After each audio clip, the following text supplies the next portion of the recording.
Chapter 9. The Miracles of Narcissus. The citizens of that parish mention many other miracles of Narcissus, on the tradition of the brethren who succeeded him, among which they relate the following wonder as performed by him. They say that the oil once failed while the deacons were watching through the night at the great Paschal Vigil. Thereupon, the whole multitude being dismayed, Narcissus directed those who attended to the lights to draw water and bring it to him.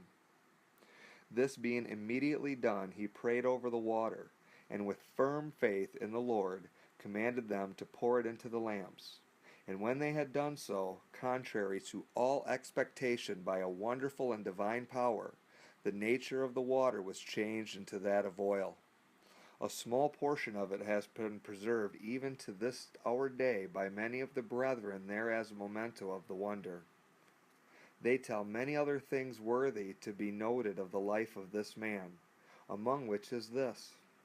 Certain base men, being unable to endure the strength and firmness of his life, and fearing punishment for the many evil deeds of which they were conscious, sought by plotting to anticipate him, and circulated a terrible slander against him. And to persuade those who heard it, they confirmed their accusations with oaths.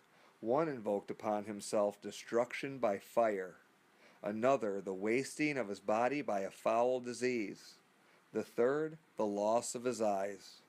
But though they swore in this manner, they could not affect the mind of the believers, because the continence and virtuous life of Narcissus were well known to all.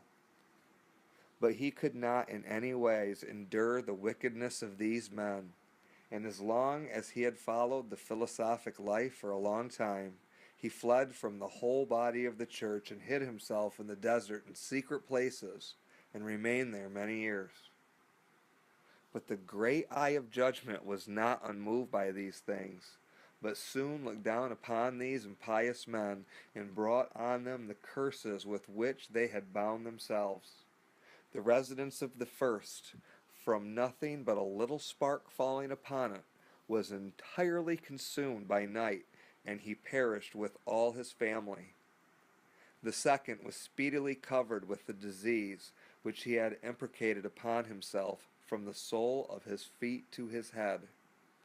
But the third, perceiving what had happened to the others, and fearing the inevitable judgment of God, the ruler of all, confessed publicly what they had plotted together, and in his repentance he was so washed by his great lamentations and continued weeping to such an extent that both his eyes were destroyed.